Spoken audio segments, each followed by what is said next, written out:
Yeah, it will, because sometimes, it is done now. So, good evening, everyone. So, today is our third meeting of Yad in respect to Yad campaign. Yad campaign is Youth Against Alcohol and Drugs, which is a noble initiative of Ahalya Group of Institutions. And we have all the dignitaries here, everybody, because I'm not going talking much about the program, because we have authorized people who can talk about it.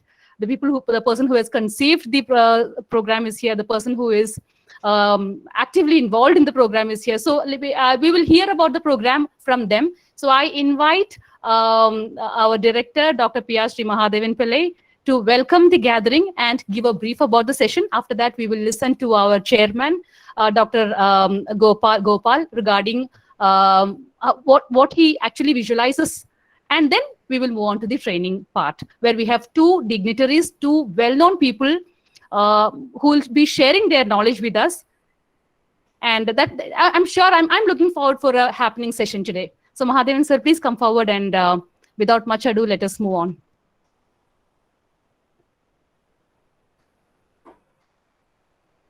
So you're mute. Am I audible properly? Yeah. Yep. Now you're audible. Because I'm keeping my microphone very close to my mouth so that the sound is properly absorbed. I'm very happy to be here among all of you. Of course, 132 people have joined already. Some more will join because this is going to be a training program for those interested in the program of Youth Against Alcohol and Drugs. We are very happy to have two experts on this topic to discuss with us. One psychiatrist and one endocrinologist, plus our honorable chairman, who is also a medical hand. We are happy to have three medical hands to address this program, because this is basically a medical issue, not a singular social issue. So, this conceived by our chairman, and we started its activities only recently. First with the Ahalya campus level inauguration by the well-known personality, Mr. Rishraj Singh. Then the district level campaign by Honorable Speaker of Kerala Legislative Assembly, Mr. M.B. Rajesh. And this is the first training program which we are giving. In this training program, there are teachers from different colleges and schools. There are volunteers working all over the district, and so there are some people from outside district also. So this is the first awareness training program for them. That is why I feel it's mostly a medical level program, because alcoholism and drug abuse is a medical problem to be addressed rather than simply addressing by counseling or by social activities. So we have to have a proper knowledge before we take care of the patients. They are really patients. They are not, aberrations only. They are really patients. So we have to see their body chemistry, their mental chemistry. Both these things will be addressed by the experts here. I'm not talking much because I'm a misfit for this medical training program. Because if it's a social program only, I would have talked a lot, but we want to have more medical things here. And I'm very happy that our Honorable Chairman, Dr. V.S. Gopal, is chairing this session. He has been practicing medicine for a good time, nearly 40 plus years of service in medicine. He started his career as a doctor and then moved on to a bit of entrepreneurship by establishing hospitals. And now we can say that the biggest chain of eye hospitals in Kerala is owned by him. And then, of course, we have got the diabetes hospital where Dr. Prem is working. We have got the Ayurveda hospital. We have got the Women and Children hospital. So Ahalya campus, the largest edu health campus in the state, is full of hospitals and head offices of another 20 plus hospitals all over Kerala, plus so many other organizations. And Ahalya Group now has got more than 100 establishments to its credit. So our entrepreneur turned chairman, he has not forgotten his medical background, because I heard him last time speak about so many things about this alcoholism and drug abuse. So he is still in touch with medicine, I'm sure. We have got with us, so with all the rights and privileges and happiness, I welcome you, sir, to preside over this function. No. Thank you, Dr. Mahadevan Pillai, for the kind words. All right. Now we have got Dr. Praveen with us. I'm just a yeah. Dr. Medical person, but not a veteran. Okay. Pardon, sir. Okay. Yeah, okay. Dr. Praveen is a famous psychiatrist, psychiatrist from the All India Institute of Medical Sciences. So that itself is an introduction to his awareness on the subject. He has been working at Thrissur Medical College, then other medical colleges also on shift when he has been transferred to some other colleges. And he was at last the principal of the Government Medical College Thrissur. And even after retiring from here, he has been working as the principal of another medical college at Thrissur, the Jubilee Medical College. And all done these things, I value him for his social commitment. I first met him 2.5 decades back in a social project of the government of Kerala, KRPLLD, funded by the Norwegian government, and we worked together in that project. Then itself, I understood that he is a person with a lot of enthusiasm and social commitment. I'm really happy that Dr. Praveen Lal has joined us here for this program, and his presence itself will be good for all the 160 plus people who have joined this program. I welcome Dr. Praveen Lal to this August audience. I'm happy to see your face again after a long gap. Thank you, sir, for joining this program. Most welcome. Now we have got with us Dr. Prem Narayan. Dr. Prem Narayan is a DM in endocrinology, and DM in endocrinology is a very rare species in Kerala. I know that. And he has been working in reputed institutions like Amrita Hospitals, and later last year, I think exactly 1 year and some 1 or 2 weeks back, he joined Ahilya. In the Ahilya Diabetes Hospital, now he is the medical director and doing his service well. And obviously, he will be able to address us about the hormonal effects of drug abuse and alcohol abuse. I'm very happy that he is our brand ambassador, so I don't have to introduce him much because he's already here. I welcome Dr. Prem Narayan to this session. Then my colleague, Thank you, sir. Thank you. My colleague, Dr. Krishna, is here. Then my colleagues from the different Ahilya colleges and other colleges and schools in and out of Palakkad district. I'm very happy that all of you have joined. Our strength is now 168. I know it will cross 200. So a training to the 200 people. That is what we are giving. And each of these 200 people will be becoming brand ambassadors of this program. They'll be themselves helping to reclaim the lost individuals. The lost sheep have to be returned to the herd. And that is going to be done by these people who get the training. And I'm hopeful that I also will get trained a lot. Because though I'm a teetotaler, I'm not that much fully aware of what is the harm which is being done by alcohol and drugs. Of course, my only experience with the liquor is when I was a BTech student, I tested 1 teaspoon of all the liquors available to see what is the taste. Then itself, I decided that it doesn't suit me. So maybe I'm still wondering how people can drink bottles of liquor. Maybe they're closing their nose or drinking, or they're shutting their tongues and drinking it. Anyway, it has become a social curse, and drugs, in addition to that, is becoming one of the menaces of this country, because even more than the liquor, the alcohol misuse, the drug abuse is growing like anything in Palakkad district. That is also one area we have to take care. I'm not taking much of the time. I'm thankful to all the dignitaries who have joined us, and to the teachers and students and volunteers who have come over here. Once again, most welcome to all of you, and I hope that we'll have a good day of interaction. Thank you very much. Over to Bindu. Thank you, sir, for that amazing welcome. Now I welcome our chairman, Dr. V.S. Gopal, for the presidential address. He is the one who conceived this idea. So we want to hear from him how he's planning to take it forward and what is his vision towards this campaign. So please, sir. Distinguished guest of honor, Dr. Praveen Lal, my dear colleagues and friends, both from Ahilya and outside Ahilya. Today we are into another important session in our epic journey against alcohol and drugs, which was initiated by Ahilya as a voluntary association of like-minded people within the campus.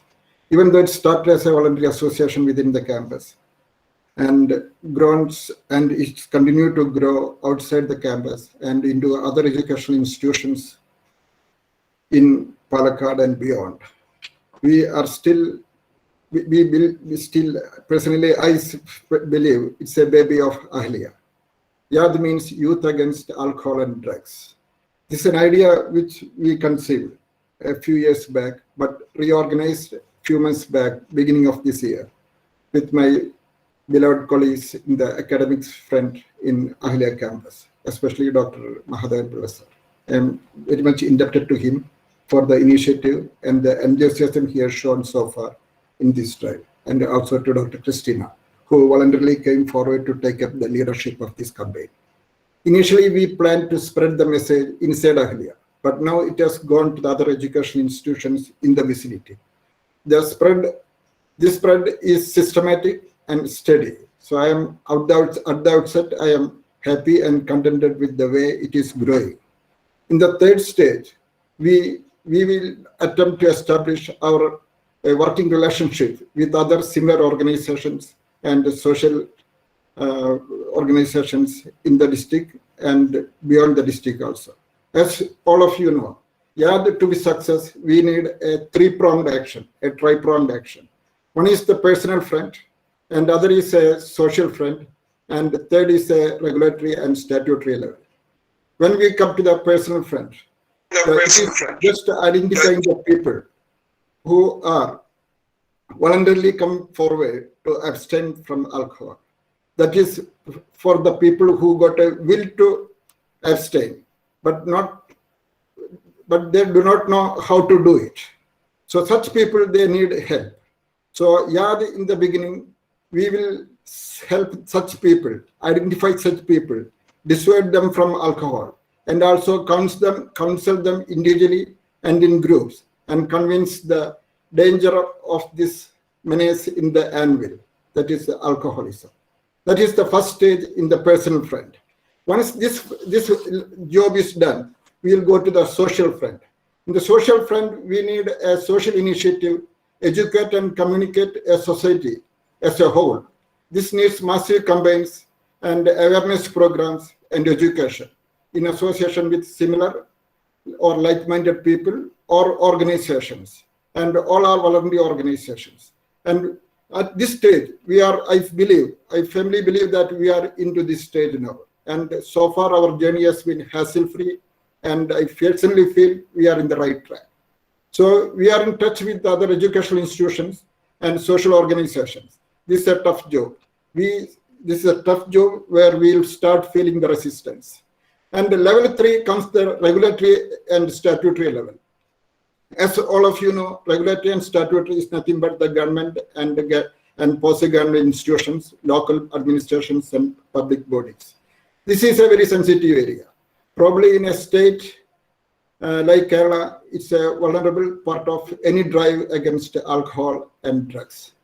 When I say Kerala, because we in this state of Kerala, we have to confront a state-sponsored machinery against the drive against alcohol and drugs. The resistance, what we feel, is a state-sponsored one.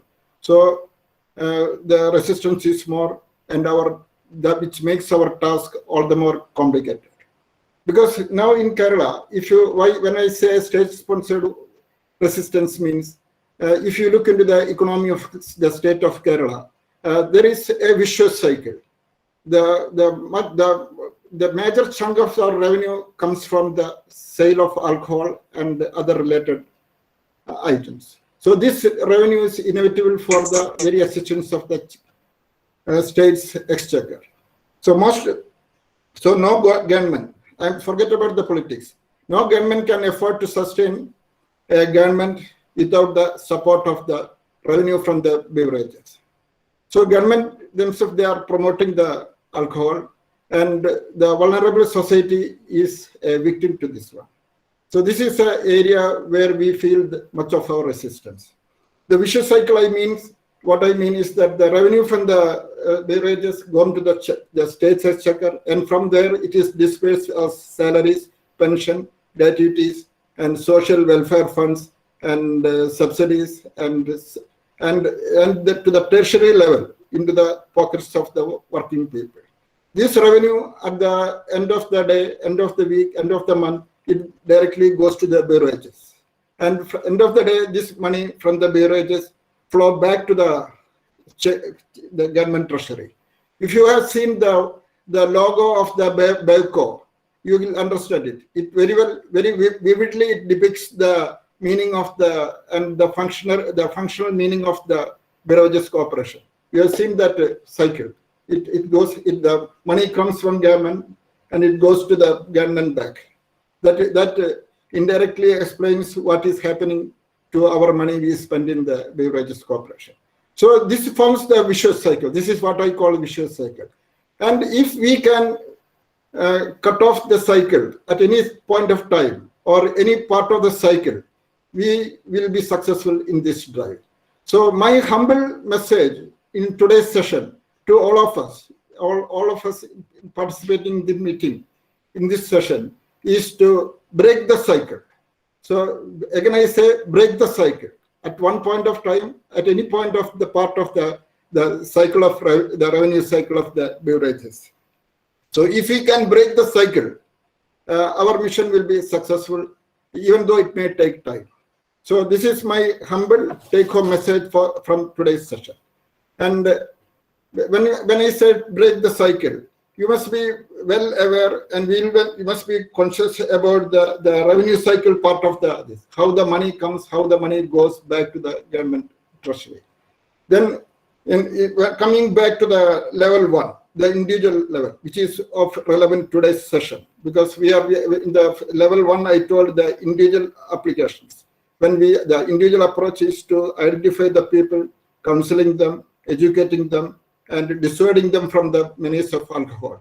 This is the area where we need the help from the professionals. So we need a scientific approach, identifying the addicts and counseling them, treating them if required, and actively or passively apply de-addiction measures, programs, and treatments. So that is where the relevance of a professional team, including doctors, psychiatrists, nurses, and internists and endocrinologists are required. Luckily, today we have two very distinguished, very famous, I'll say celebrity doctors, Dr. Praveen Lal and Dr. Prem, to explain the scientific aspects of de-addiction and the psychiatric problems and the issues we confront in this mission. So I welcome the dignitaries, Dr. Praveen Lal, Dr. Prem, to this session. And I don't want to prolong it. We have a long array of people waiting for participation in this session. Thank you very much for giving me this opportunity. And once again, I welcome Dr. Praveen Lal, whom I have heard a lot about, but not lucky enough to meet in person. I'll make it a point in some other time. Thank you, Dr. Praveen Lal, and wish you a fruitful discussion today. Good day. Thank you. Thank you, Chairman, sir. Thank you very much. Now, though Mahadevan, sir, has extensively introduced these two dignitaries, but as a procedure, as a norm, we would like to have another introduction of the dignitaries. So I welcome Anugraha PC, who is a student of first year student of Ahalya School of Engineering and Technology, to introduce Dr. Praveen Lal to the audience, to the participants. Anugraha, are you here? Yes, ma'am. Yes, Anugraha, please go ahead.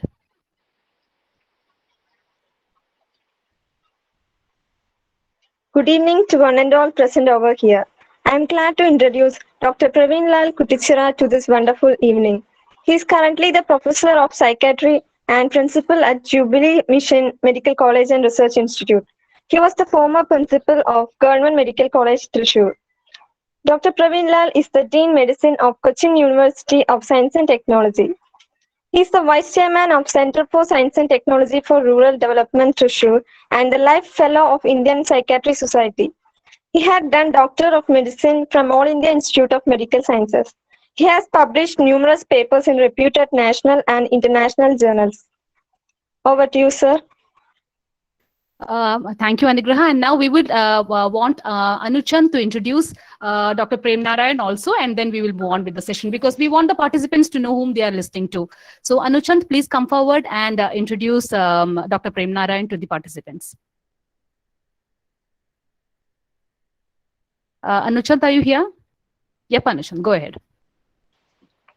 Good evening, everyone. I'm glad to introduce Dr. Prem Narayan to this wonderful evening. Dr. Prem Narayan is the Medical Director and Head of the Department of Endocrinology and Diabetology of Ahalya Diabetes Hospital, Palakkad. He had served as the Assistant Professor in Amrita Institute of Medical Science, Kochi. Dr. Prem Narayan had done his MD from the Government Medical College Trivandrum and Doctor of Medicine in Endocrinology and Metabolism from Banaras Hindu University. Over to you, sir. Thank you, Anushant. Now let us listen to the psychological and psychiatric impacts of substance abuse from Dr. Praveen Lal, sir. Sir, now the dice is all to you. Namaste. To my knowledge, I think most of the participants today are volunteers from the society, activists in different parts of Palakkad. So I would like to continue my talk in Malayalam. Is it okay? Is there anyone who doesn't understand Malayalam? Then I can. There are a few people from outside Kerala also, sir. So maybe a Manglish would be convenient for everybody. Doesn't matter. I can continue with English. There is no problem. Today is Teachers' Day. I would like to remember my teachers. When I start that, I will remember my first day of schooling. I joined the first standard. I had no nursery trainings. I joined a government school way back in 1960. And on the day morning, I was perplexed. I realized I don't know anything. I don't know how to write. I don't know how to read, no calculations, nothing. I was perplexed. Then my parents said, don't worry, the teachers will teach you that. I went to school. Still, I remember the classroom. I was sitting in the third row in the wooden bench near the window. A teacher came. Very gentle, soft. She was not never ever considered as the front runners in the school itself, but very mild. She taught us everything. We never realized we are learning. Dakshayani teacher is my first teacher. The last teacher who taught me was Dr. N.N. Vig, Professor of Psychiatry of All India Institute of Medical Sciences, New Delhi. Very towering personality. The man, wherever he goes, he will be the towering person. Who became the regional director of WHO later for 10 years. In between these two teachers, many teachers molded me. And the way I am now is the result of that molds. On this day, I pay respects to my teachers and start.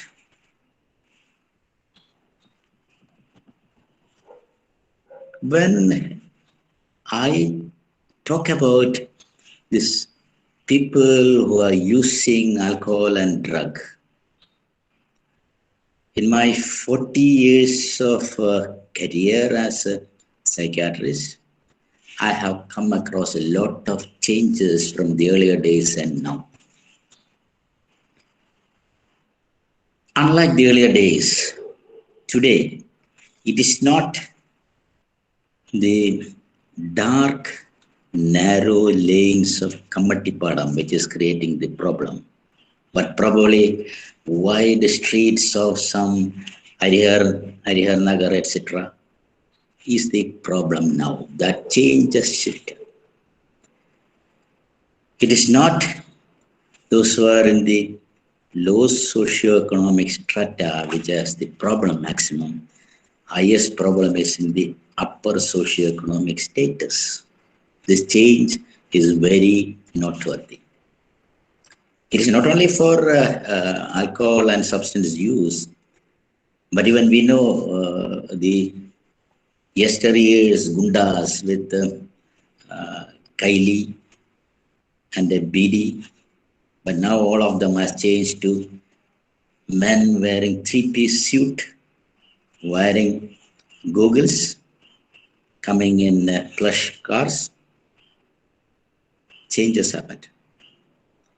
And wherever you might have noticed, wherever there is a catch of illicit drugs, there is women also in it. This is new. This change is happening now. This area of intervening against alcohol and drug is a very confusing area. Whom to obstruct? Whom to support? Very difficult. I still remember my school days when in my village there was a movement against the illicit liquor. Few young men were against it. What they will do is they will go to the known places and ask them to stop. Wherever they realize the illicit brewing is going on, they will tip off it to the excise. The excise people will come, destroy everything, beat up the illicit liquor makers, and disappear. So only after some time, people realize not all people coming in the excise vehicles are having their badges and other identities. Most of them are in the khaki dress only. And these are the people who go to the field and actually destroy the breweries and indulge in assaulting the people. Then it is realized these are the men of the Abkari contractors coming along with this team. And also realize in some of the areas, most of the illicit liquor brewed also is diverted through the same authorized outlets run by the same Abkari contractors. So there was a confusion among the activists. Who to be discouraged? This probably even now continues. Against whom we are going to work, against whom we have to work together. Now a lot of things has changed, as I said earlier. Even our developmental models are changed. Something like technoparks, smart cities, all multi-story buildings everywhere. Luxury cars going and they're coming out. People can walk through the street and see that. But hardly ever we realize only few are able to go inside, get employed and work like that. Most of who witness these things can just pass through the street outside the campus and seek. That's a change. But that has got a very, very important influence in this issue. By copying the lifestyles of those inside or those living in big apartments, luxury areas, those who dream, believes, we are also like that. So the easiest way is to copy the lifestyles. But they don't realize it is not the lifestyle which make them different. Their lifestyle is only product of the effort they have taken, the achievement they have made, the strain they are experiencing. But that is not being taken in by most of the people. So by just copying the lifestyles, live only for today, only for this moment, this approach, ignoring what is going to happen next, creates a problem. And the easiest way for that to maintain that is indulging in alcohol or drug and remain intoxicated. Live in the intoxicated hours, not in the real lives. We know the celebrities. Some of the celebrities are caught using alcohol or drug, we know. We all realize there is a practice of using it in them. We know about parties after success of players, and there is after party after the parties. And in the after parties, the main attraction is drug and alcohol. But nobody knows what happens to these celebrities in their later years when they are out of limelight.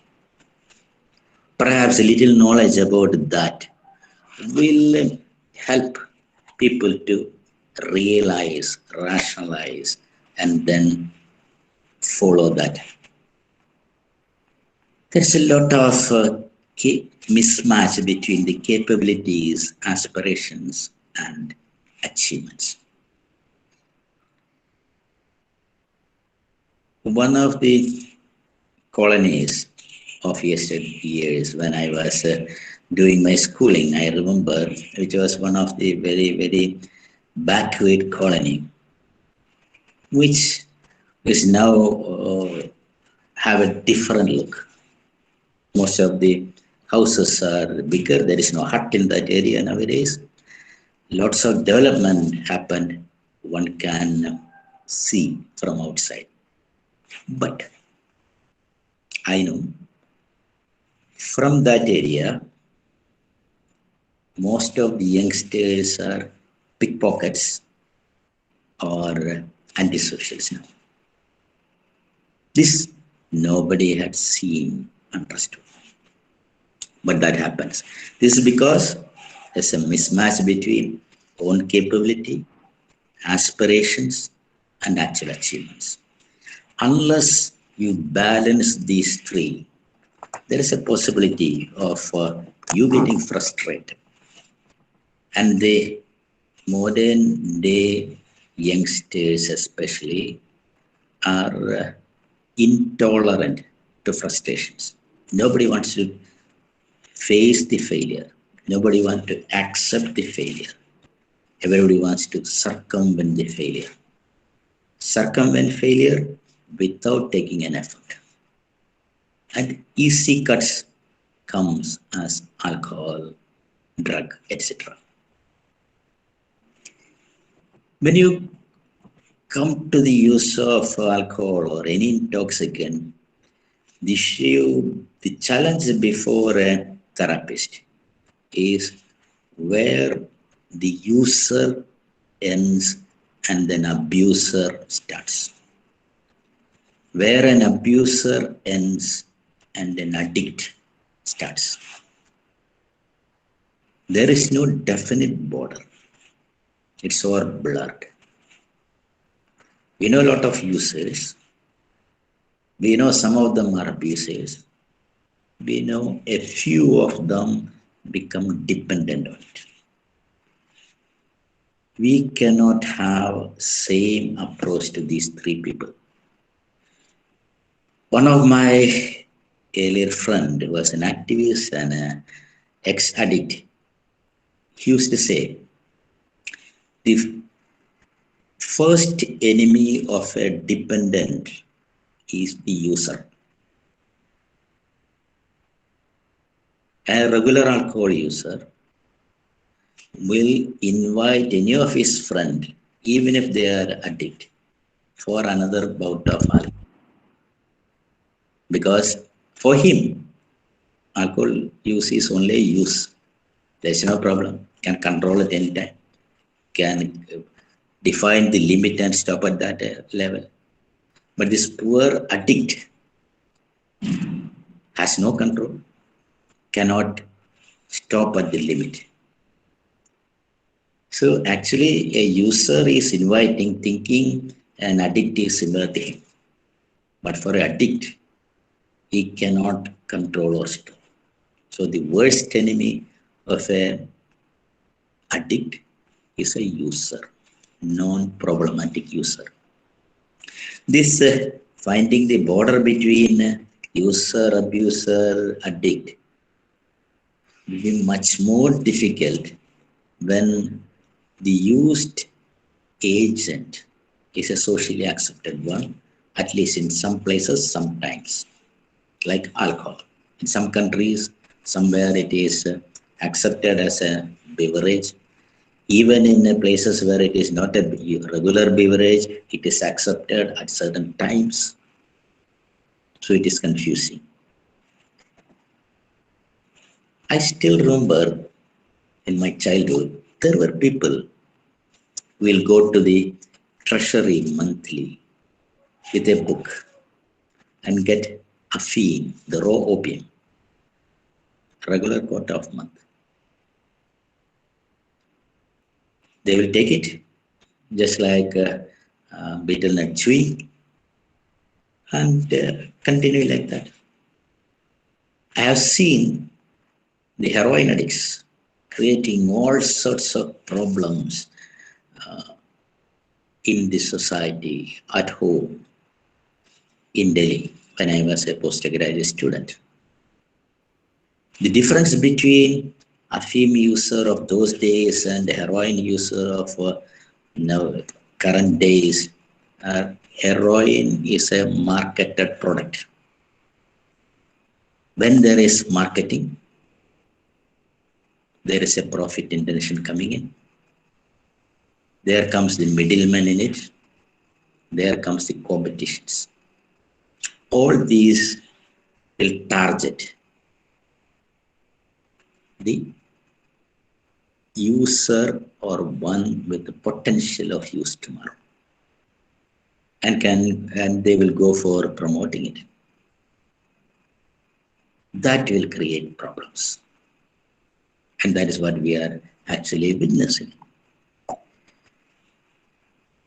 In between the producer and user, if the pusher comes, yes, problem arises.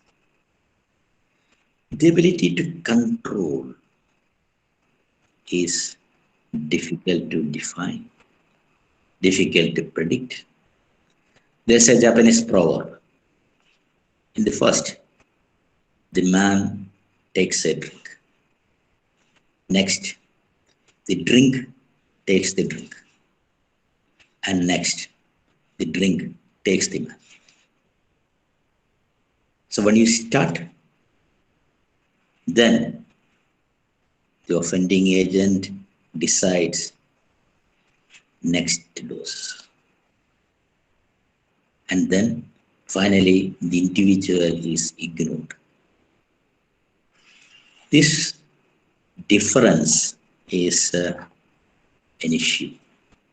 Identifying and intervening is essential at this point of time.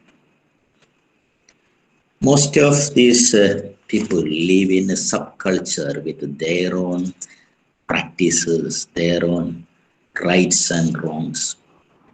They deviate from the mainstream norms. Mainstream, there are norms. What is right, what is wrong, what should be done, what should not be done. And anybody in the mainstream will have to follow that, usually follows. But some individuals can't go along with that mainstream norms. They go into a subculture norms. They have their own groups where they will have their own rights and wrongs, their own morality, their own rules, and will remain in that. And this subculture is the issue for continuation of alcohol or drug use habits. Breaking this development of subculture within the culture, the mainstream culture, is very, very important. It's not that the approach has to be, if somebody is deviant, leave them. Let them do what he does, or let she do what she does. We will have our own way. That should not be the approach or attitude. Always there should be windows and doors to the subcultures. It's not that one has to, with iron hand, dissolve the subcultures. In any main culture, there are subcultures, but there should be windows and doors.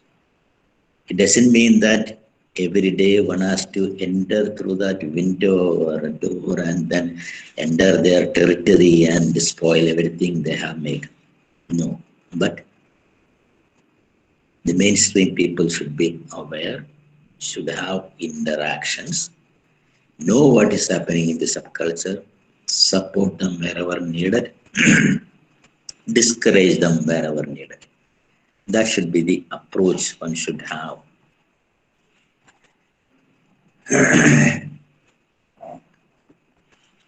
We know the society is going through a change. This change is not in our region only, not in our country only. Probably starting with the French revolutions, the conflict between the supremacy of society and individual is happening. The freedom of individual has grown up to the state that individual is supreme, not the society. The society should be for the supreme, should be for the individual, not individual for the society. Actually, balancing of both, an individual for the society and society for the individual. This balancing is the required one for a success. But in the extremes, the individualism overpowering the society's needs. And then in this scenario, lots of establishment had fallen. Religion had fallen, movements had fallen. Only few among the religion or movements or anything are remaining as the last flame of a putting off light is happening with extremisms. But that happens. One has to remember about the Barker principle. Pediatricians will be able to know better. But they have found the underweight children, if were supported in the early childhood and catch up to the normalcy or even become overweight, when they develop, they have more chance for developing metabolic problems, metabolic disorders, cardiac problems. That issue may be happening here too. Now we are moving in the transition stage from society supremacy to individual supremacy. In the areas where the supremacy of individual is accepted, they have their own norms. They have their own systems developed. They have their own self-restraint happening within the individual freedoms. But since we are in the transition stage, we don't have that. Our generation moved to the individual supremacy, but not yet developed individual controls within themselves. So this status is creating problem at the moment. The current days again has brought a lot of changes in other areas also.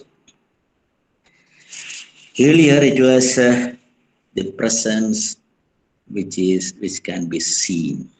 Now everything has happened present, invisible. Through the net, you can remain visible to everybody, but you are not at the touching distance. The world of nets has redefined human relationships. Earlier, we thought of this is something dangerous, something useless, why this is happening. But we know it's a use. We realize its use when we pass through the great floods of 2018. When somebody is sitting in a remote area with a computer was supporting, directing, managing the logistics for the helpers to reach the desired or required positions without moving out from the place of his computer or mobile phones. So this world of net had given advantages. Even now, we realize when we are forced to sit in the rooms, who manages best? Those who sit with the computer and mobile and spends time in the inside closed rooms are less frustrated than those who require outside life.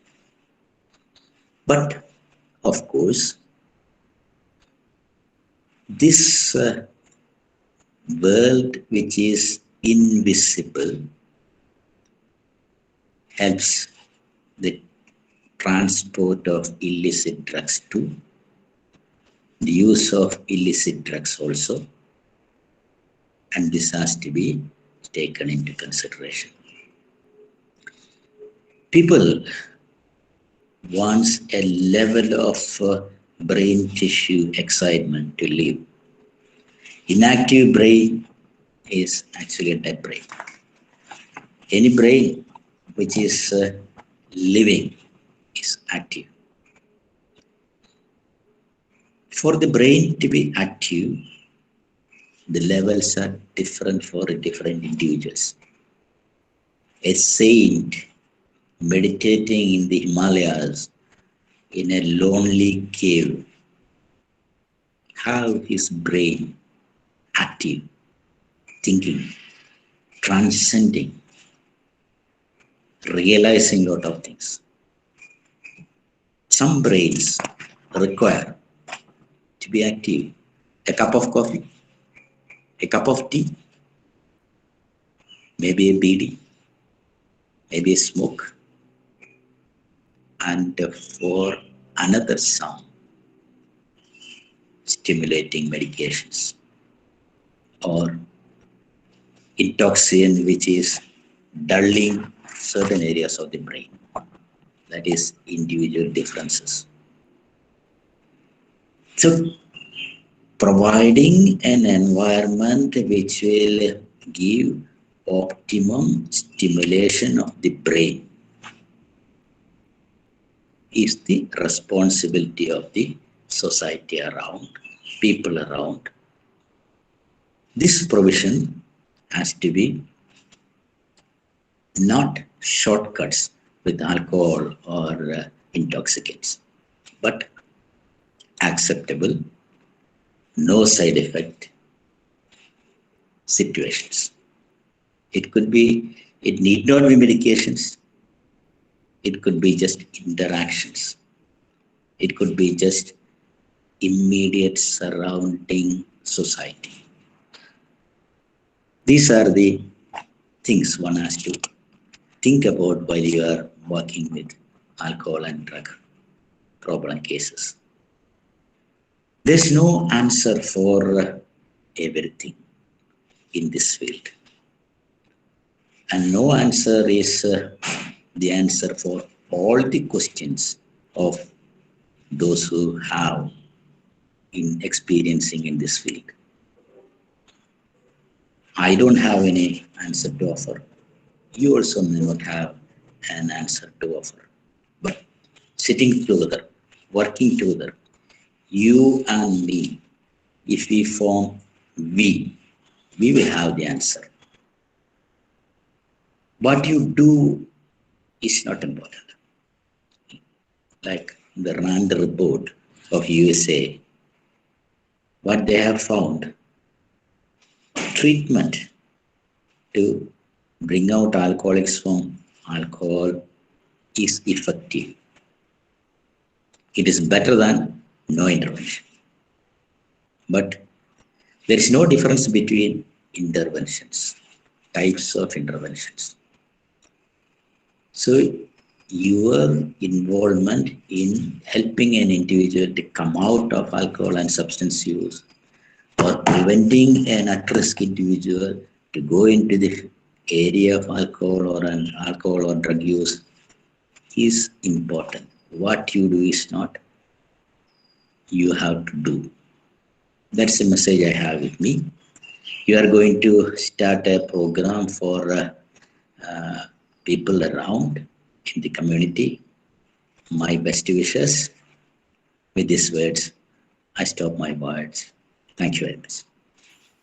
Thank you, Praveen sir. It was actually a thought-provoking talk that you gave. And one message that you gave was the enemy of an addict is a user. So I think the user also should realize that, and the addict also should realize that, so that they know. Maybe the user doesn't know that the addict, he's putting addict into trouble. Maybe he feels that it is kind of naive, but this is actually a problem. I think all of us should realize, and maybe we can start our campaign also on that note by spreading that awareness as well. Thank you very much for this speech, this inaugural address. Now let us listen to Dr. Prem Narayanan on the endocrinological aspects of substance abuse. So now we know that Praveen Lal sir has said why we get into addictions and what are the things that drive people into addiction. Now let us see how this addiction is going to hamper the system of our body as such. So I welcome you, Prem Narayan sir. Good evening, and Bindu madam and Mahadevan Pillai sir for inviting part of this program. And I would like to congratulate our beloved chairman for this good initiative of YAD, Youth Against Alcohol. Once again, nice inaugural address from Praveen Lal sir. Excellent, thought-provoking points. So with this, I would just sharing my screen.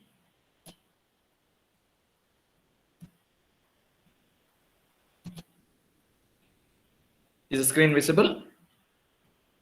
It is not yet visible, sir. Oh, It's not yet. Just one. Is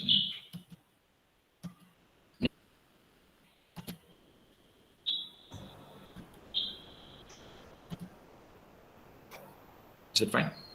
Yes. Yeah. It is coming up. Yeah, Right. it is ready. Okay, come on. Yeah, fine. My job for the day is to, open your eyes, especially the youngsters, to look into the hormonal effects of substance abuse. So before going into the effects, you should be knowing about what is endocrinology, or what the hormones are, because most of you, many of you who are hearing this will be knowing, yes, the cardiology means deals with the heart, neurology deals with the brain, yes, psychiatry, yes, deals with the other aspect of the psychological aspects of the brain, or even the nephrology, kidney. So, but there is another system that is an endocrinological system in the body, and should be knowing about it because there are a lot of glands involved in it, a lot of chemical substances called hormones produced from it, and that affects the entire system of our body. So this is the super specialty branch of the medicine that deals with the endocrine glands. So what are these endocrine glands, or what is an endocrine gland? So glands are usually divided into two aspects, like the exocrine and the endocrine. The endocrine glands are called ductless glands. What is mean ductless? So you might be thinking. So it is that means it is an organ, but it does not have any pipeline system that is getting connected to the blood circulation. So what happens is that the so-called hormones, the chemical substances produced in the gland, they are released directly into the blood circulation without any ductal system. So the products directly enter the blood, and through the blood it reaches each and every cell of the body. So that is the importance of the hormone. It has a multi-system effect. Unlike the heart, means you are dealing only with the cardiology, or even it deals only with the heart, or even the nephrology, it will be entirely confined to the kidney. The hormones, they are released, which are released from the endocrine gland, reaches each and every cell of the body, and the effect is also systemic. So various organ systems can be affected when the endocrine glands are not functioning optimally. And the products, as I have told, they are called hormones. So first I would start from the brain downwards. So many of you might have just heard about the hypothalamus. So I would put it like it is the boss of the endocrine system, because it is from this hypothalamus a lot of hormones are secreted into the circulation, and it regulates the many of the endocrine system glands. So the boss, you can take it from the hypothalamus. The next, so you can see here in the picture itself, the hypothalamus is shown, and then you have the pituitary gland, which is also again situated in the brain. And the maximum size of a pituitary gland is hardly 1 centimeter or just 10 millimeter. That's a maximum. Usually it's below 1 centimeter only. So you can see here, such a small gland is producing 8 important hormones for the entire body system. The growth in children, then the thyroid gland, then the adrenals, the milk secretion, or the after a delivery, a female is lactating. It's because of the prolactin hormone from the pituitary.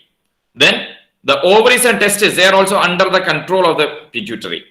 Then the entire water balance in the body, and also the uterine contractions that happens during the delivery and all. So you can see here, the small puny little gland is one of the master of the orchestra, regulating so many other glands and also the body processes. So it's very important, the pituitary gland. Next, yes, this is one of the common, I would like one of the commonest gland that is familiar out of the, nearly 200 odd people listening.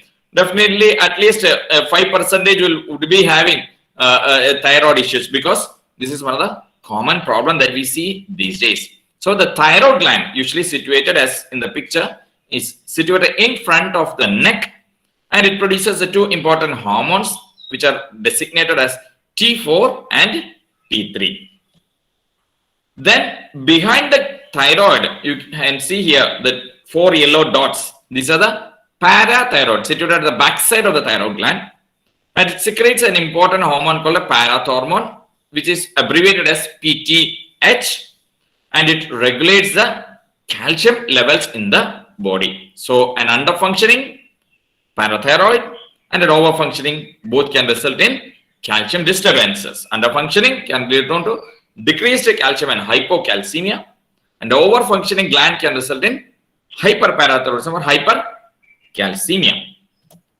Then, yes, very important endocrine gland, and you can see here the pancreas. So I think this definitely, because we know diabetes is one of the silent pandemic that is ongoing for years, and the predicted number is always rising only, and it is predicted that by 2045 India could be overtaking China in the number of people suffering from diabetes. So it is very, very important, the pancreas. So you can see here from the picture depicted, the violet colored cells, these are depicted as the beta cells, secreting insulin, and you can see here the insulin is getting secreted into the bloodstream, into the capillary. So do not forget the pancreas.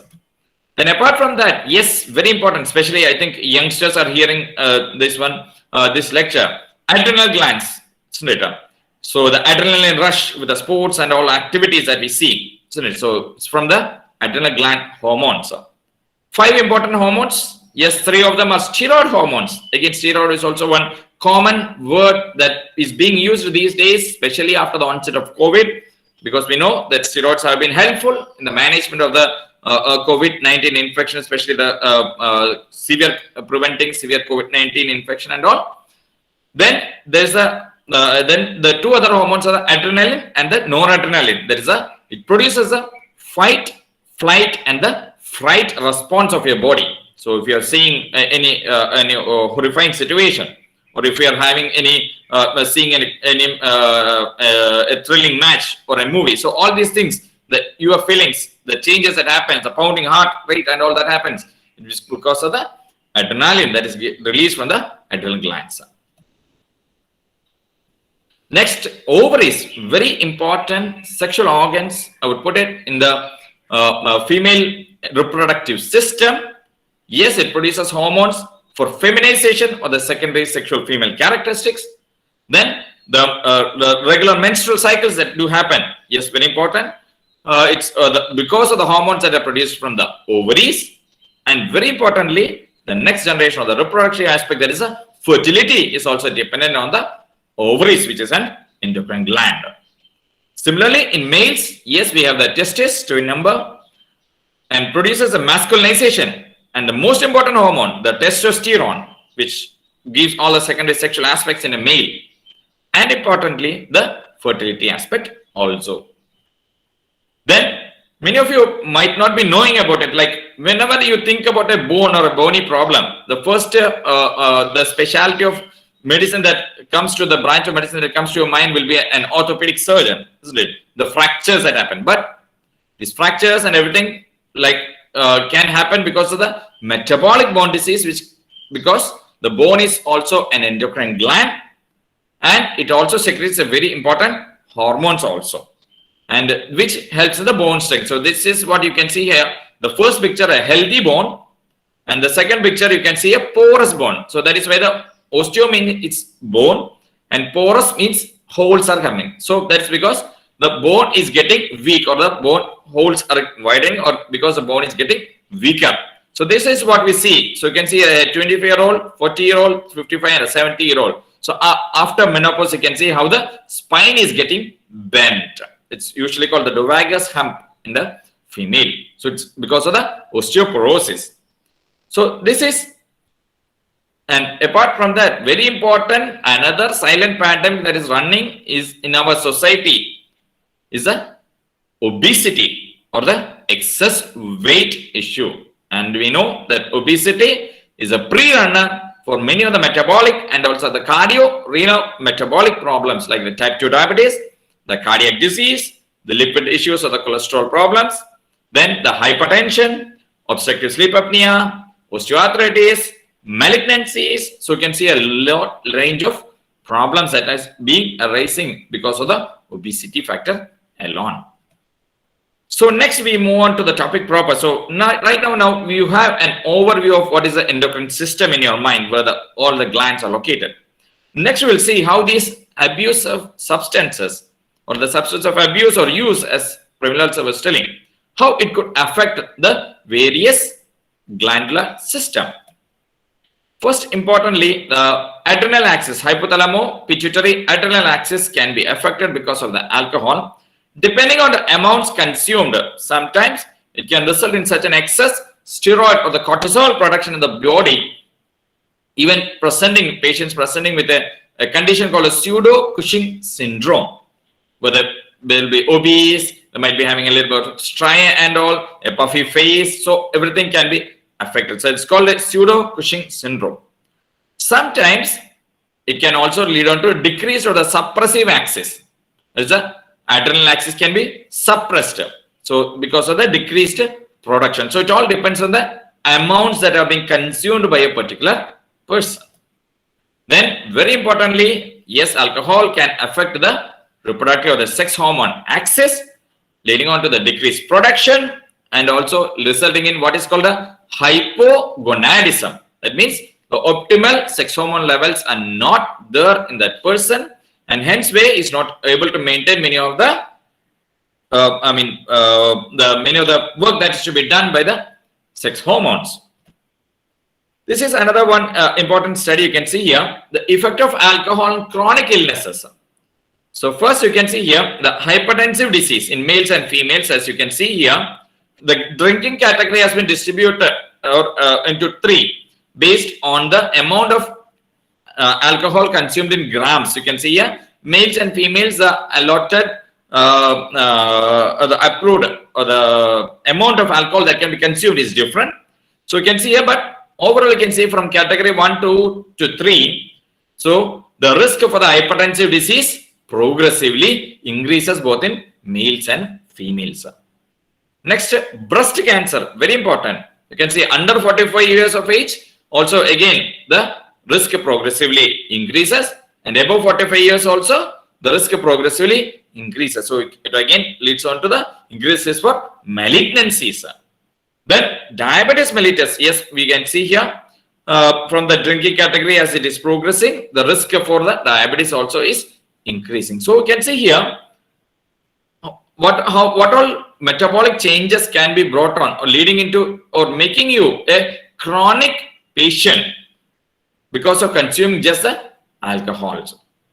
Then the effect on the thyroid. Yes, the chronic intake can reduce the thyroid gland volume, hence may resulting in the reduced hormone production. Then the water and electrolyte imbalance, very, very important. Yes, we know that those who are consumed will be knowing that the diuresis that happens immediately after taking the alcohol. And when there is chronic intake, your nutrition, nourishment, hydration, everything will be affected. And you can see your overhydration or the, which in our textbooks, many descriptions are like the beer potomania, etc. But due to the overhydration, due to the excess amount of consumption can happen. So water and electrolyte balance can be affected. Then the growth hormone. Yes, we know that the effect, the function of the growth hormone is mainly in the childhood to adolescent to the early adulthood, where the growth of the particular person will be managed. But it has still other functions like maintaining the skeletal muscle mass and all, because growth hormone stimulates the production of another hormone called IGF-1. And it is this IGF-1 that helps in maintaining the lean body mass or the skeletal muscle mass and all. It has a role. So when the patient is having a chronic intake of alcohol or an addict as such, it will reduce the production of this growth hormone and hence where the IGF-1 and resulting in the reduction in the skeletal muscle mass or the lean body mass. So you can see another important negative effect with the alcohol and the growth hormone. Then electrolyte, very important. We see people vomiting after binge drinking and all, nausea, vomiting, dehydration. So this all bring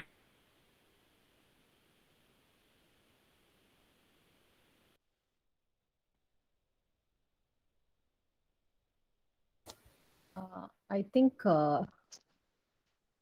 Prem sir has lost his connection, perhaps.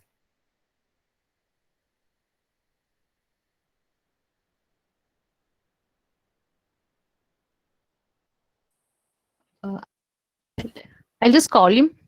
Yeah, better to call him and Yeah, confirm whether he is yeah. online.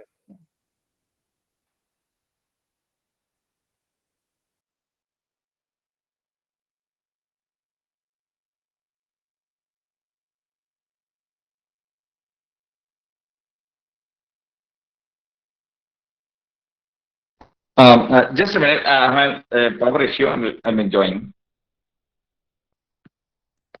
Okay, okay. I was kind of trying to call you.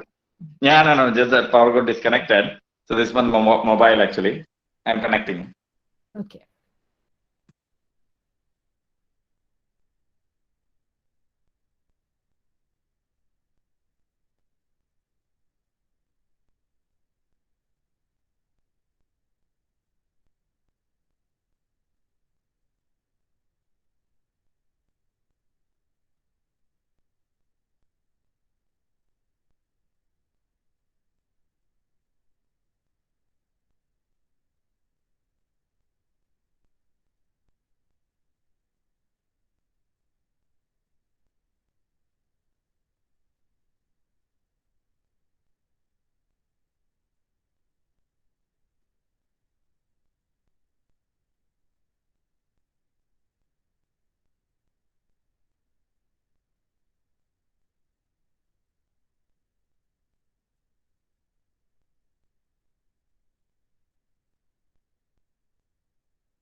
I hope the screen is visible.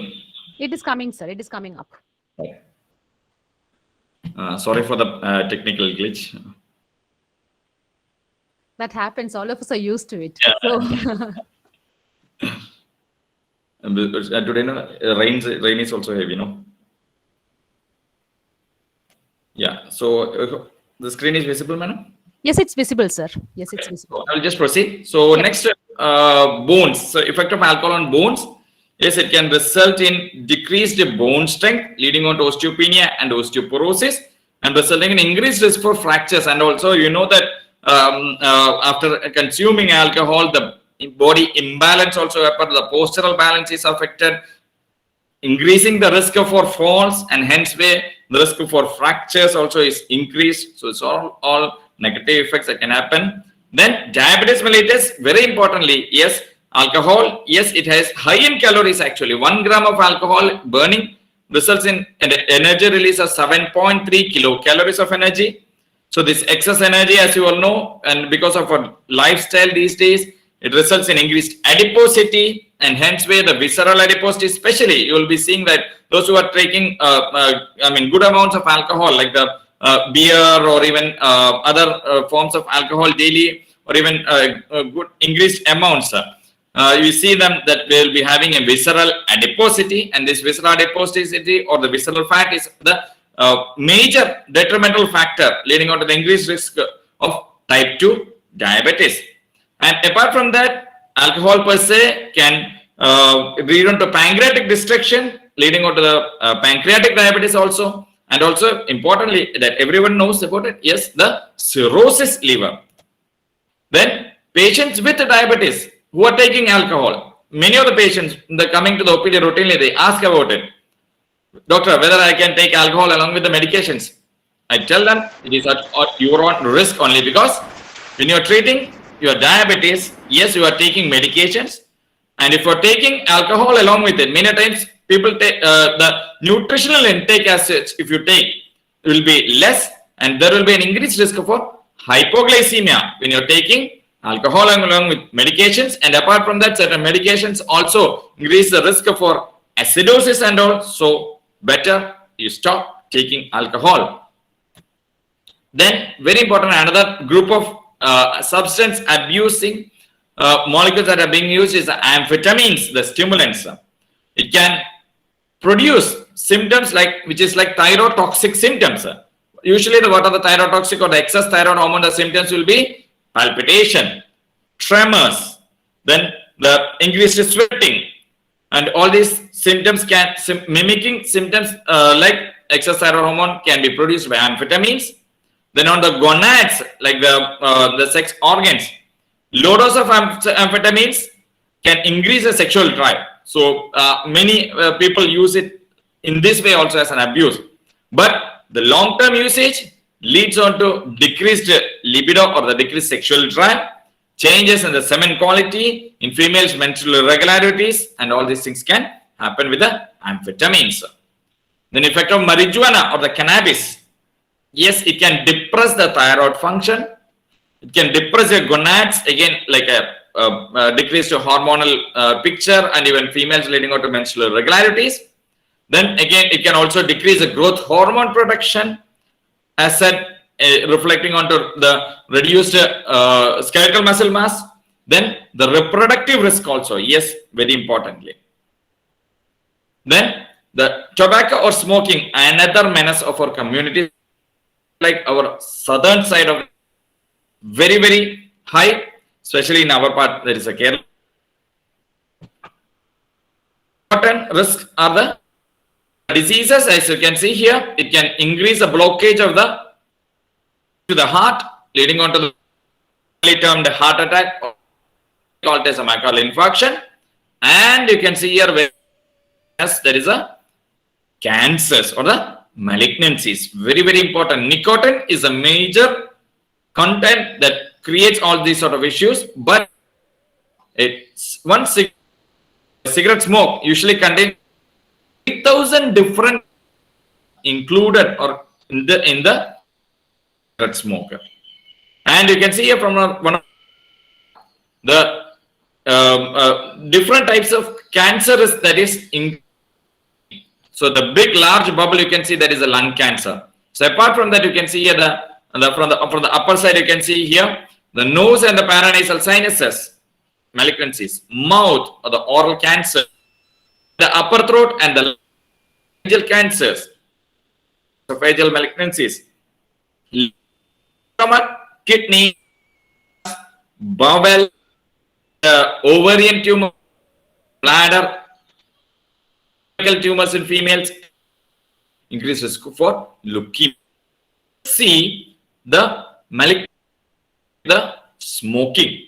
So it should be things in the mind, and you educate those who are smoking. And there are now effective measures for smoking cessation also. Effective drugs are available, medical support is there, psychotherapy and counseling are available. Yes, you can still make. And the craving with smoking or the nicotine is much higher than the alcohol. Alcohol or alcohol addicts, or I would put it, even a prevalence also might be agreeing that alcohol addicts might be easier to get de-addicted rather than a smoker. So a continuous persistent effort medically and from the patient side will be required. Then the effect on the gonads due to smoking, fertility issues in males and females. In males particularly, erectile dysfunction, then poor semen quality, and even reduced testosterone secretion can happen with the smoking. Females, it may advance, that means it may prepone the time of menopause by 1 to 4 years. So that again, the estrogen loss happens earlier. So that again increases risk for further diseases. Also in smoking, especially these days we see, as Sir was telling, the affluent class females are also, they do smoke, and it can increase the risk for spontaneous abortion and even ectopic pregnancies. Very importantly, the effect of smoking on thyroid.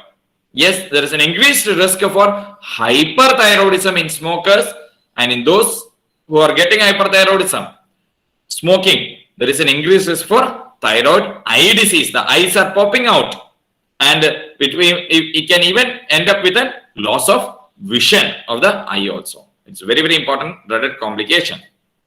Then in the pancreas, heavy smokers, as I've said, increased abdominal adiposity and increased predisposition to diabetes and even metabolic syndromes. There is a hypertension, then increased uric acid levels, cardiometabolic risk or the increased cardiovascular risk.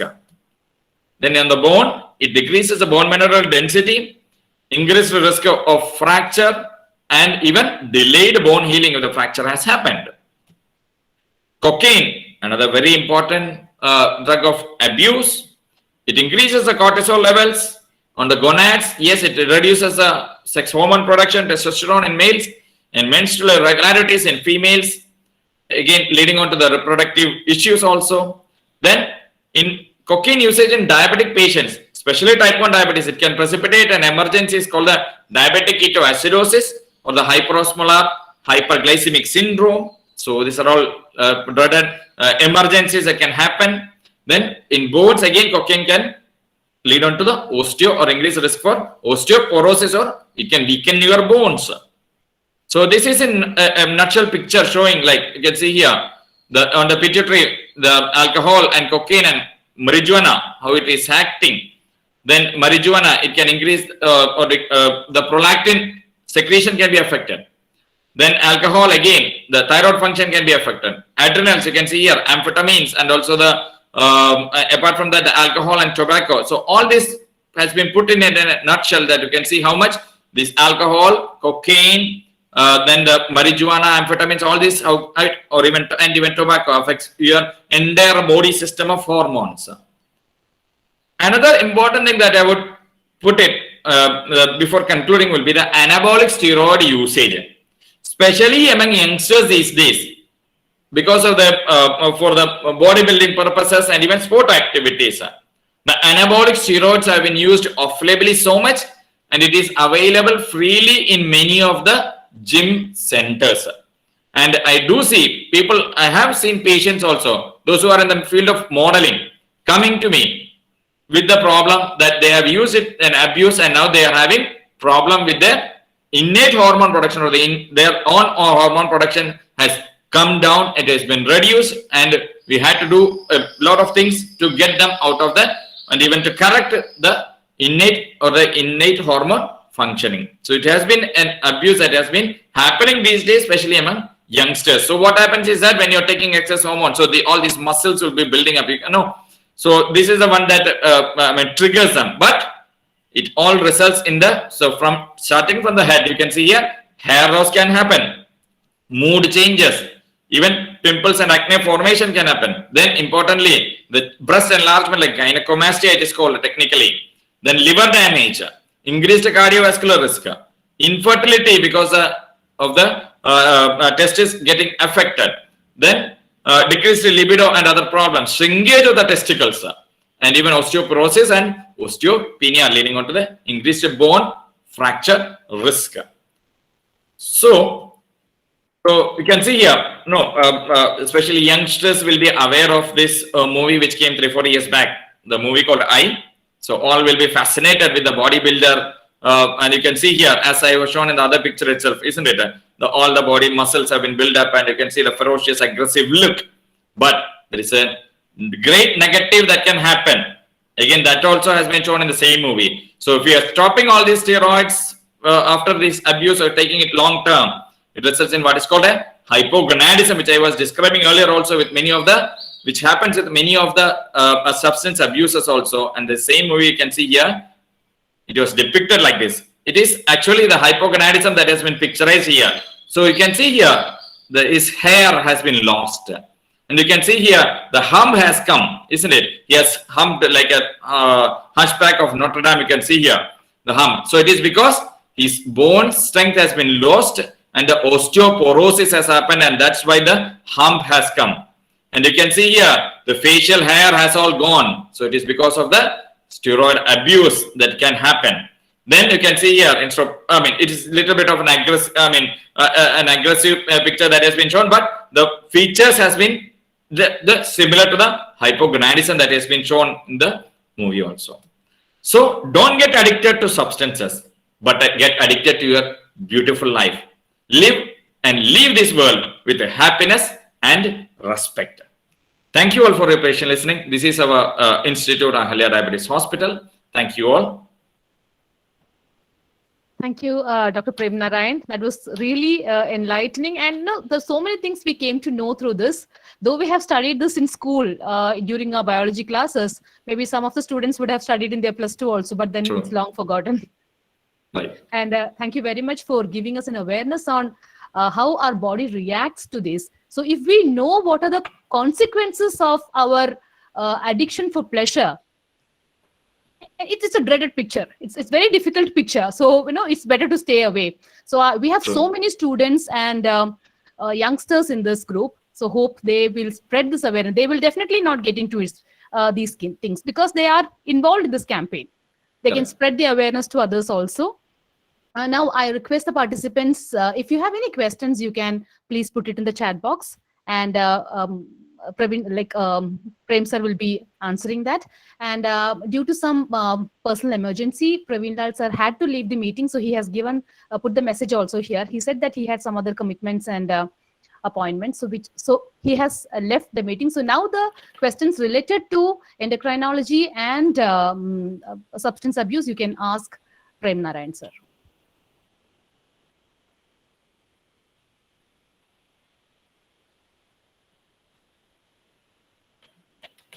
There actually felicitation messages are coming, sir. No any doubts. Yeah, so all these things should be kept in your mind to all the youngsters over here. So stay away from all these problems. Once you get it into all these problems, because especially what I would put it is the anabolic steroid abuse has been so much these days. I've seen youngsters in the age of 20s and all coming with this anabolic steroid abuse usages, and after that they went to the hype. And then we had to use other to pick it up, and therefore definitely in the long run we'll have to wait and see. All these things are problems forever. So stay away from these problems. So that will be the message, take home message for the day. It can create issues for your body. And moreover, the problem here is, I think we are not people feel that socializing is drinking or abuse of the use of all these things. They don't know any other form of socializing, because maybe our media or as Praveen Lal sir was saying, they feel that affluent lifestyle is that, but then they don't know what affluent people do actually. Correct. When you listen to their interviews, they say that they wake up at 4 in the morning, they go for a walk, they read books. This is what they say. But I think people understand it the other way. They feel that affluent people do these things, and we want to do that. Right. There is a question here, sir, from Mr. Abhishek Gokhale. Sure. Although we work these days on flexible timings, we are non-drinkers, though take on lots of tea and coffee. So are they also harmful? So he wants to know if tea, coffee is the problem. So, I mean, for everything in science, there will be two sides of the coin. So, a moderate consumption of tea and coffee. So, moderate consumption, I would put it like a 2 to 3 cups maximum should be fine, because there are, studies that have shown that even caffeine intake in moderate consumption can reduce the risk for fatty liver. So there are studies on that aspect, but increased consumption can predispose it. So a moderate consumption of tea and coffee should be fine. But if you can avoid adding the sugar into it, because you know that it adds to the calorie, and the sugar is one of the major factor that can lead on to the increased risk for fructose, because as you know, table sugar has 2 components that we use. It is a combination of glucose and fructose, and it is this fructose in our daily diet that predisposes us to the fatty liver and even to many other aspects of the obesity also. So if you can take it, tea, coffee without sugar, if you should all get trained to that, then it should be fine to use it in moderate amounts. I would put it like up to 3 cups per day is fine. Okay, and I also like to add that if you take tea or coffee without sugar, it tastes better, because I have tried that since a year. I'm not diabetic, but then I feel we have a history of that. My father has that, so I thought I stopped it. But now I feel tea and coffee taste better without sugar. Correct. And there is another question here, sir. Whether the person who is taking alcohol, go ahead, sir. Please. I just want to ask Doctor one specific doubt. Yeah. Somewhere I have read that the blood chemistry has much thing to do with the affinity for this alcohol and drugs.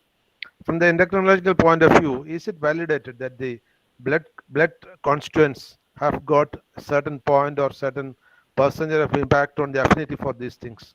No, rather than blood chemistry, sir, I would put it like, yes, genetic predispositions could be there, definitely. That will be the genes acting on it. So every from the medical point of view, genes have an important aspect to play in most of the diseases, I would put it. So because we know with the present pandemic, we see the COVID-19 pandemic. So not everybody who is getting infected with COVID-19 is dying, isn't it? Only a 2 to 3% are having the extreme states of, or even going up to the mortality state itself. So again, on that aspect, so genetics, 70 to 75%, it is a genes that can play in many of these behavioral aspect also, the addictions and all. And added to that will be the environmental aspect. So that is usually the important, the host and the environment. That is very, very important in any part of the disease, any disease if you take, be it communicable, non-communicable or psychiatric illness.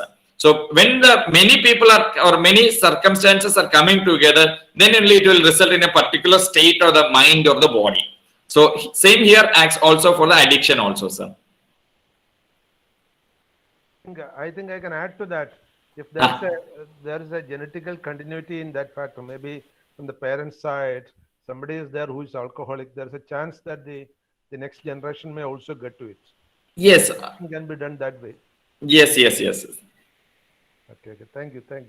Welcome, sir. And I think a lot of psychological studies have also been conducted, and they say that if parents are indulging in this, there is higher chance that the children also may get into True, because they are seeing it and they are going along with it. So that is what is happening with them. As sir was telling Praveen Lal sir about the affluent class, no, they'll be seeing like the parties and all those things will be going on. All these kids also go along with them. So all this alcohol being served and everybody taking a chit chat and all this happening. So they also get under the circumstances and they also take it along that way also. So this is what is happening. Okay. There are so many psychology related to questions. Okay. Maybe I can, if I know, I can give my opinion. If I don't know, maybe we can get it later. I can search it and give you the answer. Yeah.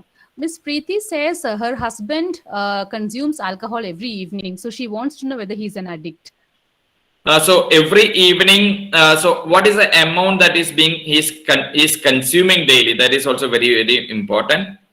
According to the data and many of the studies that are available, for male, up to from 10 to 30 grams per day is the allowed limit that studies are telling. That I mean, for the Western population, 10 to 30 grams per day is the allowed limit. But I'm sure that Keralites do not stop at that point. So in that aspect, if you see, daily drinking is definitely you should consider as an addiction. And because we know that the health related hazards, we have seen all the health endocrine aspect only we have discussed, but again, lot of other GI related and the hepatic related issues also do happen, isn't it? The gastritis aspect, then also the hepatic liver damage and the cirrhosis. So it's a wide body system can be affected. So it is always better to get him either not completely de-addicted, to scale down the consumption of daily intake. That would be my opinion. Thank you, sir. I hope that has answered Ms. Preeti's doubt. Here, Hello, ma'am. Yes, go ahead. Hello, ma'am. Yes, Sonika, ma'am. Go ahead, please, ma'am. Okay, can I ask one question? Sure. That please. is, these drugs will be classified into opioids, cannabinoids, cocaine, etc. No, sir. Yeah. So among these cannabinoid receptors are present principally in the brain, I think so, as Exactly. I'm a zoology Exactly. teacher and I Right. used to You're take right. classes about this. Right. And this cocaine interferes with the transport of a neurotransmitter, I think dopamine, isn't it? Yeah. True. So whether this cannabinoid also is acting in the same way? As Yes, it cannabinoid receptors are there, and the endocannabinoids are also there. And I mean, the cannabinoids and the endocannabinoids, there has been research in the field of obesity also, whether they could use it for weight loss alone. All these studies are also happening, but we do not have any conclusive effect or conclusive medication for the clinical practice. And long-term aspect of all these drugs are also yet to be, because we cannot have a trial, isn't it? We cannot have a trial of like a set of patients you are giving cannabinoids and another set of people you are not giving cannabinoids and see the effect. So that is a major drawback. So if you take a cocaine also, it is ethically not possible at all that you give some people cocaine and you are not giving another set of people not giving cocaine and then see what is the results happening. So that is why many of the things are like retrospective. So those patients who have been addicted to it, we take the data from them and retrospectively analyze what all changes that have happened. You cannot have a randomized controlled study on these drug aspects. So that is why we cannot, because the final word in any clinical scenario or the clinical study is always a randomized controlled study. That is how we can prove that this is harmful or this is safe or this is safer than the not taking it, or all those sort of conclusions can be made. So on that aspect, we cannot have any such of conclusions from all these of studies, because these are all retrospective analysis of those patients who have been using it. So that is definitely a drawback. But yes, we can conclusively say that negative effects are prominent with all these abuses, not only psychologically, but with the physical aspect also. That's what we have been explaining, all these things affecting the organ systems. Okay, sir. Similar way, may I ask one more? Excessive this dosage of this cocaine causes hallucinations, no, sir? Of course. Way, these cannabinoids, opioids also, even though it is causing the gastrointestinal tract and all badly. Of course. This may also affect hallucinations, no? This may also produce. Yeah, but cocaine is more potent than cannabinoids. You know, these cannabinoids are freely available in certain countries like Netherlands and all. If you go, you can see that, cannabinoid mixed chocolates available. So if you are going to Netherlands, be sure that you are not taking the wrong packet of chocolates and coming back, because if you are coming back here, you will be caught. Okay. So the cannabinoids are being freely used in, not only, I would put it like not only Netherlands, If you go to Banaras, Varanasi, I was there in Banaras Hindu University for 3 years. During the time of Sivaratri, cannabinoids are freely available in the form of bhang, and also cannabinoid mixed sweets are also available during Sivaratri. Okay. Yeah. These cannabinoids are being abused by some sports persons also, isn't Of course. Lot of people. Abuse is always there. All these drugs are abuse only, not for use at all. These drugs we can use in this Ayurvedic medicine in a positive way also, isn't it, sir?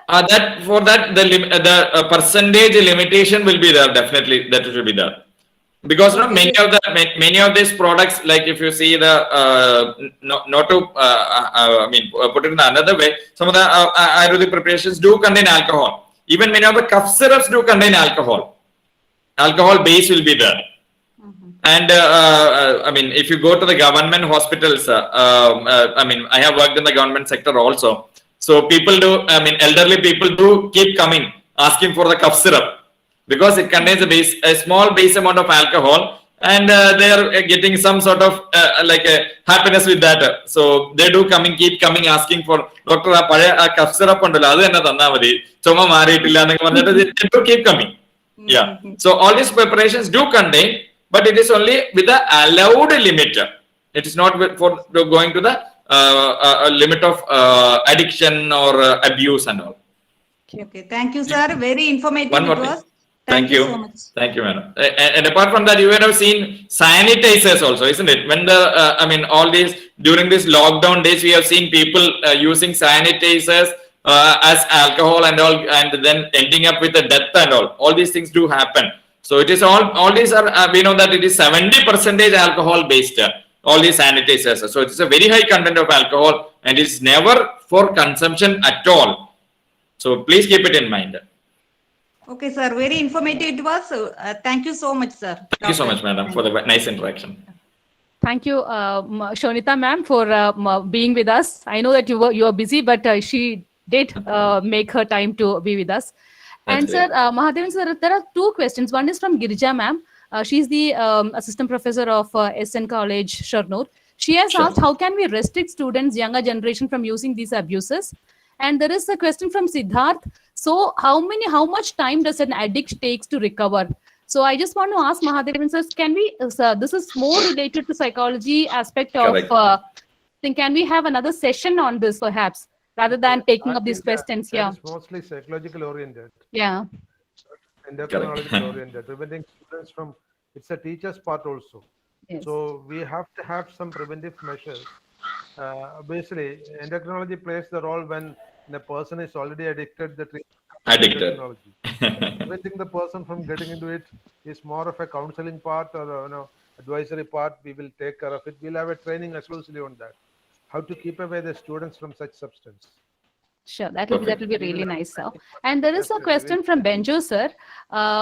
He has asked, this are changes in oral mucosa with tobacco users, that is alcoholic consumption or smokers. Yes. Rather than alcohol, I would put it yes. Tobacco users, yes, definitely oral mucosal changes do happen. And many times precancerous conditions like leukoplakia and all do happen. And after that, progressing on to oral cancers or malignancies.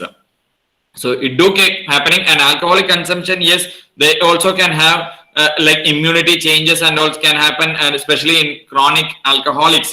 Then leading on to the oral thrush or the oral fungal infection, candidal infections and all also can happen. So yes, definitely oral changes do happen with the mucosa, especially with the use of the oral nicotine. So that is why we see the increased risk of cancers also in this sort of people who are using it. And there is one more question from Mr. Abhishek. He's asking, there is an ongoing concept that jaggery should be preferred over the sugar. And is it correct, or does it make any sense? No, it doesn't make any sense at all, Mr. Abhishek. Jaggery, white sugar, or even the brown sugar that is available in the supermarket, not the other brown sugar. The brown sugar available in the supermarket, and even honey. All are natural sweetening agent, and it can definitely increase your blood glucose level. It is a wrong concept that eating jaggery will not increase your blood sugar levels. It is a it is a matter of convenience rather than a matter of science. It is people has taken it for convenience that if they eating sarkara or the jaggery is fine. You can just go to the supermarket. You can see the jaggery powder being kept. You take it one packet of sugar and compare the calorie and the sugars in it. It is all the same. It is a same wine in different bottles. That's it. So actually, I would request Mr. Abhishek to listen to Prem Narayan sir's talks. He regularly gives doctor's talk. There are so many tips, and you have given talk on parota and how it affects diabetes. So you can. This is available in Ahalya group of institutions YouTube page. Yeah. All our doctors are giving regular talks on these. So that will be that. All these talks are really helpful, sir. Thank Talks you, that you and the other doctors. I'm doctors adding are a giving. point to that. Please, sir. Adding a point to that, that jaggery sugar conflict is a technique used by diabetic people like me. So you have Sir. Venkat Ramana sir has asked, can I have a comment? Sir, please, Yeah, definitely. Venkat Ramana sir. Good evening to all. No, I just want to add a comment on the for the patients who visit for eye checkups. Actually, when we do the refractions and all, the first thing is when we check the pupils. A chronic alcoholics, that their pupils are dilated. So, Correct. in fact, in my practice, I tell them, I won't do refraction now. You come back without drinking. And similarly, the youth, when these youth comes to the clinic for the eye checkups, when I see the people, I used to suspect about their drug abuse and all. In fact, I talk to the parents and ask, in a personal chat to take care of that. In fact, 1 or 2 students, I caught them when I was practicing actually. The chronic drug users, the pupils are little mid-dilated and, it will not be in a regular shape actually. So that is one good way of finding out whether the students, young youth generations, like whether they are, on drugs or not. If we check the pupils, we can find out whether they are using the drugs or not. That's the most commonly I check with the students here to have an eye on them actually. And I thought I will share my experience here. So pupils, checking the pupils is one of the important aspects in drug usage. And the second point I want to comment is one person asked about the coffee and tea. Because I just did one study on the coffee and tea, I thought on the eye perspective, I thought I will share. Taking the milk will relax the eye muscles. Taking the tea will stimulate the eye muscles. So like in the other way, what I say is milk induces sleep and tea induces the, activity. You can be very active. If you take a tea and you can do night out and study. That kind of a correlation. So I thought I will just put this, I will share my knowledge. Thank you. Sure. Thank you. Thank you, Venkat Ramana sir. And again, when it comes to tea and coffee, Prem Narayan sir has already said anything that is done in a moderate level. Otherwise, as Venkat Ramana sir said, if you take tea or coffee at night, you'll be awake and your sleep is disturbed. Tomorrow morning, you find it difficult. Yeah. And also added to that, eye is the point where we detect the students who are drug addicts. Experienced teachers Exactly. to look at the eyes of the students. Perfect, By sir. seeing Yes. the eyes, we can immediately infer whether they have taken drugs or not. Yes. So that's a common method we adopt. Yeah. Perfect. So, and there is one more question which is related to the jaggery and sugar. Vishnu Venugopalan wanted to know whether does jaggery has any more vitamins and minerals than sugar, or does it benefit in any way? All these are like, I would put it like all these sugary items as empty calories. So you are taking calories, but the micronutrients that you take, get it from all these things, all the refined or even the jaggery and all, is meager or even nil. So these are all empty calories. You are taking calories without any nutrients. So it is not going to add to any of your like micronutrient aspect. So always better to avoid, or if you want to use it, very, very minimally only use it. So that will be my take, because I don't use sugar at all. If I am taking milk, I take it as just a raw, the boiled milk only. I do not take sugar at all. I stopped using it. And if possible, I try to avoid these chocolates and whatever. I can tell you, if at all any chocolates or sweets that are coming to home, that gets distributed to the hospital. That is actually mean. That's true. That's what my staff also did. Sir, you are not taking it and you are drinking it. So that's on the lighter note. But always try to avoid this intake of the refined sugar item, especially the pastries and the donuts, the bakery items. And apart from that, yes, all of you know, especially the youngsters, you would have seen the Cristiano Ronaldo keeping aside one of the most famous drink aside. So that itself is a very important sign that all of you must take it. But people do not consider it, and I still see people take, youngsters taking after these pizzas or whatever burgers, and along with that, the colored mixed drinks. So that is all only carbonated beverages with fructose corn syrup, high fructose corn syrup. You are not getting any nutrients. You are only tickling or satisfying your taste buds, and you are inviting trouble for yourself. It is good for your tongue, but it is not good for your body. So there is one question here. Many drunkards, that is youngsters, look healthy. When will they realize that the body is in problem? So that is, when will these problems start arising in the body? Anyway, psychological, definitely it will start sooner. But how long it will take to affect the body? So physical aspect, again, that comes to the genetics, isn't it? So you might have, X or Y, you might have seen people who have been taking alcohol for quite a long time. Still, they are not having any physical illness. But that doesn't mean that you can go and take it, isn't it? What studies have shown is that the attributable risk to the alcohol or smoking is 3 to 4 times higher than using it to lead on to the diseases. So if your neighbor did not get any disease or any visible illness has not happened to him because he is smoking or he is taking alcohol, that doesn't mean that you go and take it. Do you? You do not, isn't it? So because the attributable risk is quite high, you do not know what is your genetic risk. We cannot predict on that. That if you take it like this, for how many years, after how many years you will develop a cirrhosis. You cannot predict that. But it definitely can create a lot of issues and problems that we have already discussed. Hence way, it is always prevention is better than cure.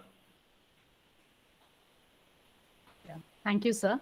And I think now, since there are no more questions, we can move on to the winding up part. And usually, I'll say I feel that this session is grand success, because usually how we assess these sessions are, soon after the feedback form is put in the chat box, the participants start leaving. But I did not see that in this session. I had put the feedback form around 5 to 10 minutes ago, and participants are still there. Either they have not seen the feedback form, that means to say that they are so into the session. So I feel today the session is a grand success. There are so many people who are interested in this topic, who have listened to it, who have stayed with us throughout. Thank you very much, Prem sir, for handling this session so well. And now let us move on. Yes, sir. I've got a suggestion. Mm-hmm. Prem Narayan is heading the ADH right now. Sir. So we have a separate wing there to provide consulting for the addicts also, I think. Yes, definitely, sir. We will. Yes, for that, no. Actually, only thing is that we need a psychiatrist, and the unit should be there. Right. Yeah, but we will plan it up, sir. But Palghat is one of the most affected districts. Yeah. Here. True. I think. Yes, the Menonbara video is almost like a global hit. Right now, we have got 3 psychologists in the campus. Not Right. Yeah, definitely. Yes, we can utilize them. Right. Yes, surely. Okay. Then.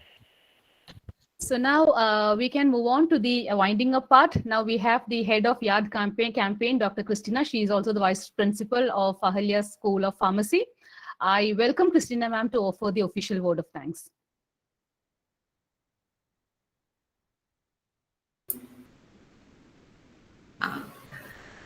Good evening, everyone.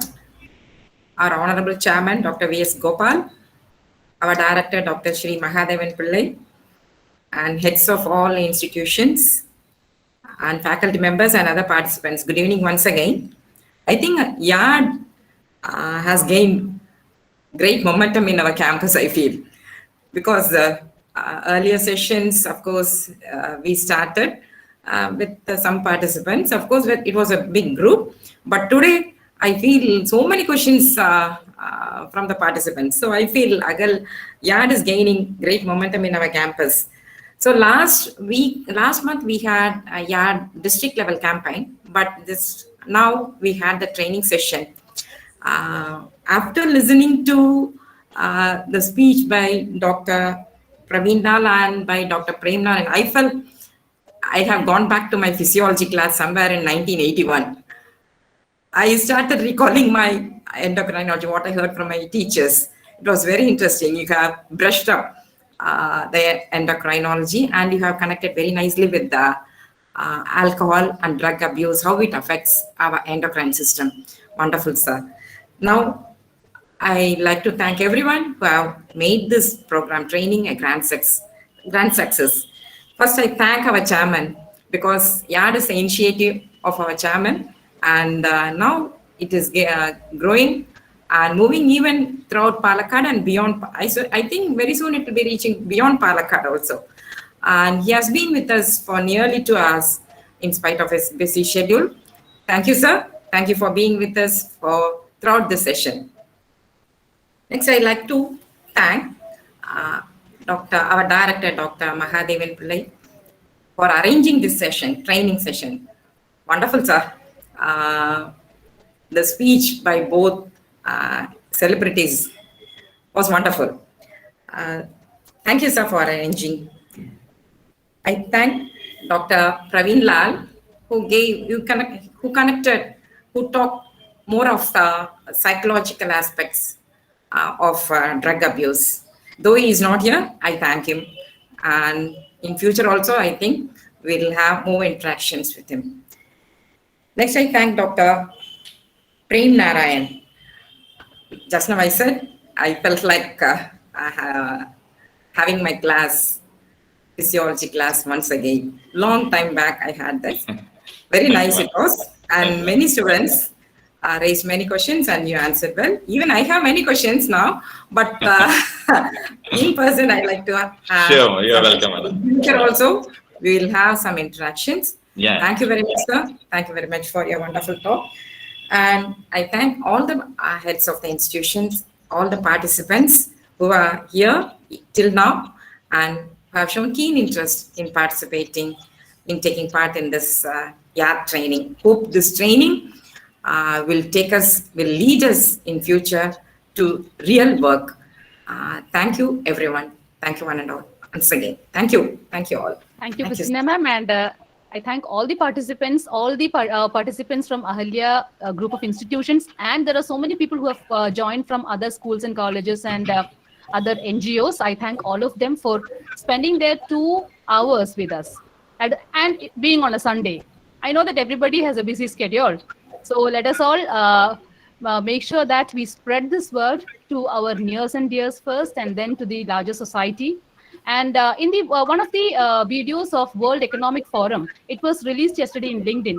They said that take an awe walk, AWE, awe walk. They said that just go on a stroll, go to some places nearby, go to the fields that is nearby, just see the butterflies, the flowers, and just feel how nice it is. That itself will get your mental stress down. Because why do we get into these kind of addictions? We want somewhere to feel that high. So nature has the ability to give the high to us. So you can just go to LinkedIn and type in World Economic Forum. Yesterday they had released this. Take an awe walk, and then they made so many people who are 50 plus to go on a walk, and some went on a regular routine, and then they checked the way their hormones and their psychological health was. They felt that these people who went on an all walk, it is like, you are going just enjoying the nature. You can go alone, and they say that there is a lot of difference in the way even the aging also will get positively impacted. So there are so many things that can get us hooked to the better lifestyles, and that can give us high. So let us adopt all that and spread that word to everybody around. Thank you all for spending this 2 long hours with us. Thank you all. Just a minute, madam, before closing. So there is one question. I think, can we take sugar-free available in the market? There is one question that was missed. So to Mahadevan Pillai sir and to all those who are hearing. We will be coming. Ahilya Diabetes Hospital will be coming up soon with one of the alternative. I'm exploring on that aspect and the safety of that molecule. It will be soon available in the ADH hospital. And so you can freely use it as an alternative substitute, and the video will be coming soon after. First I will be trying it for myself, and then if it is okay, I will be putting it up in the ADH hospital also. Thank you. And I request all the participants to watch Prem Narayan sir's video. There is not only Prem Narayan sir, all our doctors are coming with so many informative videos. So it is available in the YouTube channel of Ahilya group of hospitals, that will give you a lot of information. They are just small bites of information, very short videos, so you don't have to spend hours and hours listening to them. So please watch our YouTube channel and gain information regarding your health. And regarding education aspect, you can watch the YouTube channels of Ahilya Group of Educational Institutions. So we are all there to help and support the society evolve into a better place to live. Sure. And before leaving, Teachers' Day wishes to all the teachers. Scores of teachers have joined us. Being a teacher myself, I wish a happy Teachers' Day to all my colleagues in schools and colleges. Thank you very sir. much. Thank you. Thank you. Wish you the same. Thank you all. Thank you. Bye-bye. Thank you. Bye-bye. Thank you. Thank you. Bye, ma'am. Thank you, sir. Bye. Bye. Bye.